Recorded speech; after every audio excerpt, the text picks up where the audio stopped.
Hi, I'm Jacinta, and today we're back on my enchanted forest themed Animal Crossing island, and today we are going to work on the resident services area, which is to the right of my entrance here. I've got one house left that I still need to move, but yeah, we've just got a big open space, a lot of room to work with today. So let's jump into the Island Designer app and get started. For the resident services area on this island, I did decide I wanted to build up a lot of terraforming all around it to sort of surround it in its own little area. So I did those two little squares of dirt just to mark out where I wanted the incline directly in front of the doors of resident services, and then I got to work on the terraforming. This build ended up being huge, as you can tell by the title of this video. There was a lot of terraforming. I did this over a few days actually. It took me a long time, and there was so much footage that I was originally going to cut this down into a few videos because I really just filmed for hours, but I decided I would just cut out chunks of the terraforming because you don't need to see all of it. You get the idea of what's going on even if I make a cut. So yeah, I managed to fit everything into one long video, which I'm pleased about. But yeah, this took me a very long time. This is Bluebear's house we're building around here, and like I did say earlier, I'm going to move it. I was just being lazy because I'd already moved like 5 houses I think that were originally in this area, and I didn't want to jump ahead another day. I just wanted to work on this build, so I thought I would leave it until I felt like jumping forward. So I'm just building my terraforming around it. It looks a bit silly, but it's not going to stay like that.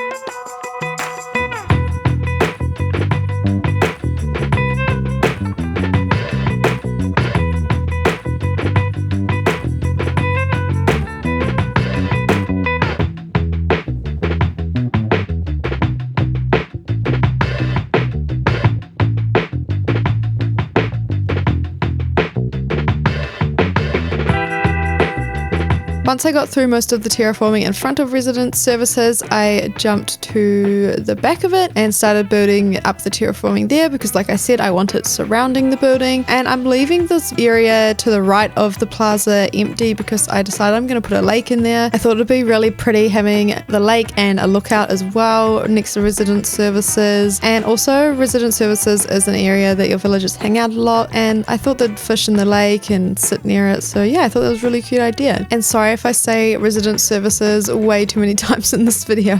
You're definitely going to get sick of it.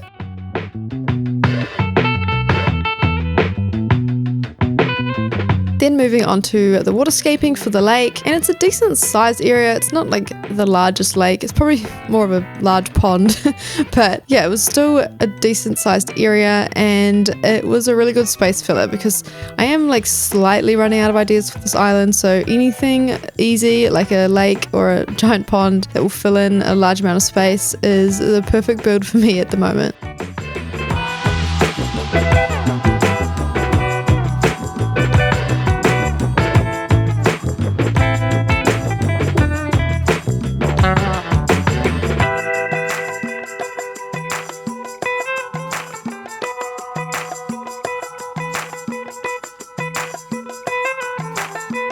Of course, we had to have a couple of little stepping stones in there. I love having these in the middle of a lake. It just really breaks up the water, having a couple of little mini islands with some glowing moss or flowers or grass on them. It's so cute.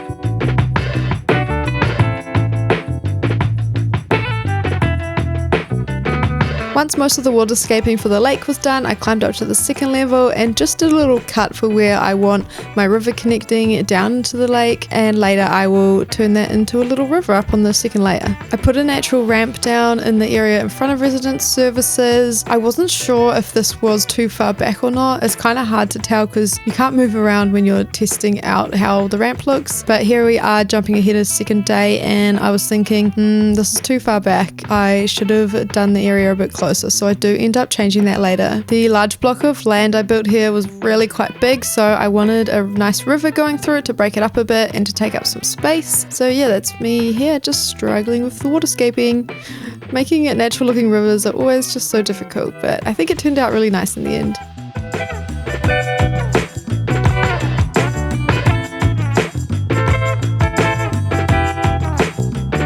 though I've been playing this game for 3 years now, I still can't get the hang of diagonal bridges. Like really, I thought I was going to be able to put a bridge over that skinny little river. Not happening. I tried to do it over here on the edge of the cliff too, and it was still too skinny, but I did get there in the end after some trial and error. And I think the bridge looks nicer on the edge here too, because it's a really good spot to stand and look out over the lake.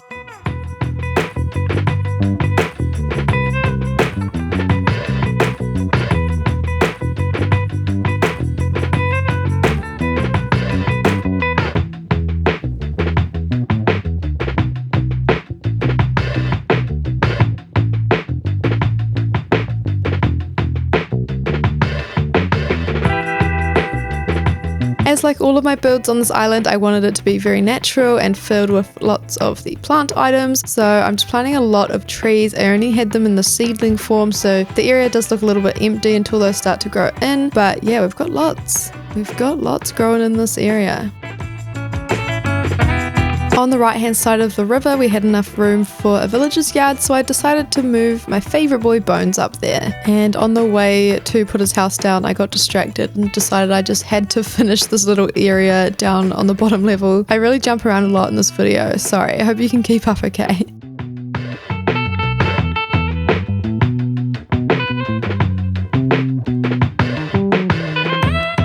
I decided I wanted a second level of terraforming behind the resident services building because that building's quite tall and I wanted to be able to see trees and stuff behind it. So yeah, although I was very sick of terraforming by this point, I kept going, I soldiered through, and yeah, we got it looking really nice and full eventually, which you'll see at the end. In the background you can see my swamp neighborhood build for Flora and Mallory. That's one of my favorite builds on my island, so if you haven't watched that video, please check it out, I'll link it here.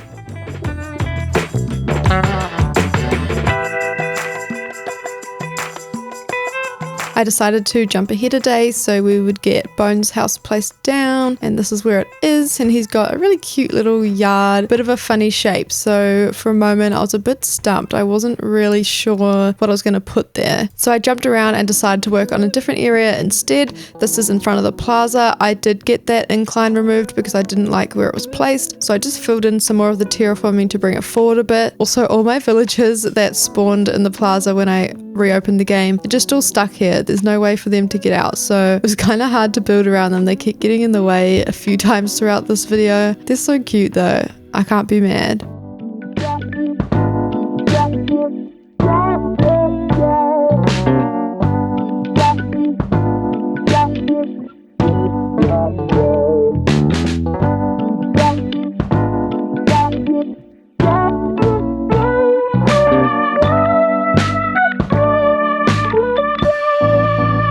I just had to use my favorite custom design rug code for this lookout area. I never get sick of this code, it's so pretty. I would literally put it in every build if that wouldn't look totally silly.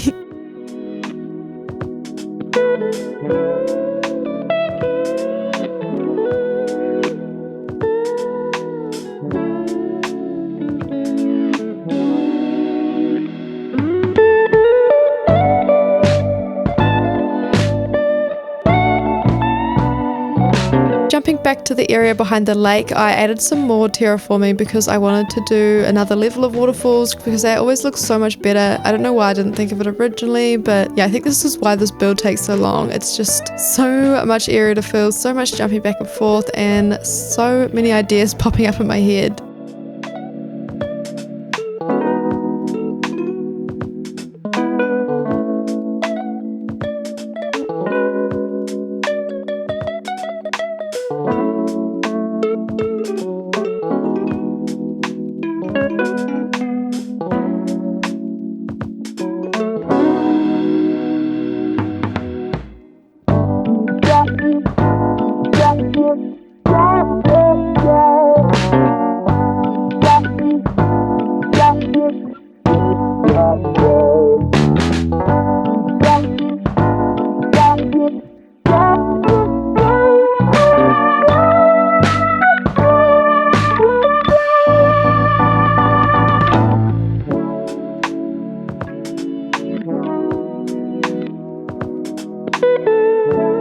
travelled ahead a day to have this incline down, and I was happy with the placement the second time round. I thought it was in the perfect spot, and then I went to decorate around it. I did originally try the step code. I left it there for a while, but I do end up changing it. I just can never get it to look right. It just wasn't the right spot for it.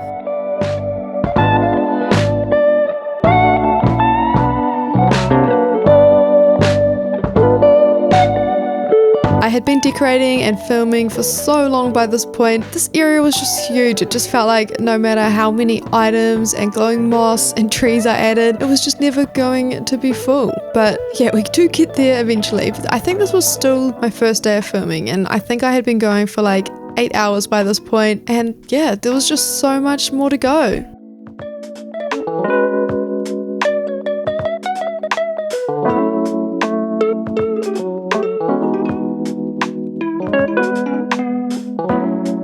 I travelled forward another day so the trees would grow in and help fill the space, and I added the table to Bones' yard and cut down the trees into stumps. And how cute is it? I thought it looked really good, and I'm so happy that that tree behind his house decided to have lights on it too. It feels so magical for my boy Bones. Then it was time to head over to the left hand side of this build, which was still a really large empty area, but I did know what I wanted to go here, and that was a little tea shop. I found this amazing tea custom design code when I was first planning my island so long ago, and I've been waiting to use it since then. It's just so perfect. It's just, I love the style of it, and the color scheme matches my island perfectly. I wanted this cafe to have a really natural, overgrown sort of fairy vibe to it, so I thought the mush tables were perfect for that, and I just added a whole heap of flowers in this area and glowing moss, of course, and yeah, it ended up looking very pretty and magical. Once I was mostly done with the tea shop, which was my last kind of large main build in this area, I just had a whole lot of space to fill. I had this whole left side, some area around the lake, and still some space on the ground level around the plaza as well. So please enjoy watching me add pathing, lots of plants and items to the rest of the build.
Of course, I had to customize the outside of Bones' house and turn it into a cozy little log cabin to suit the rest of the houses on my island.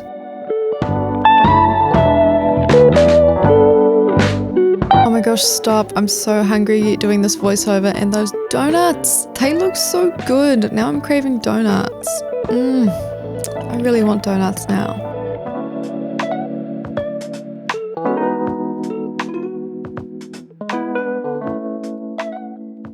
After hours of decorating, I have finally finished this resident services build, so I'm going to jump ahead a day and then we can check it out together. Of course, I had to set the time to 5 AM because this time of day is just so pretty and complements the colours of my island so perfectly. But here we have it, the finished resident services. I really like the cedar tree in the front of the plaza that strategically blocks the Christmas tree there.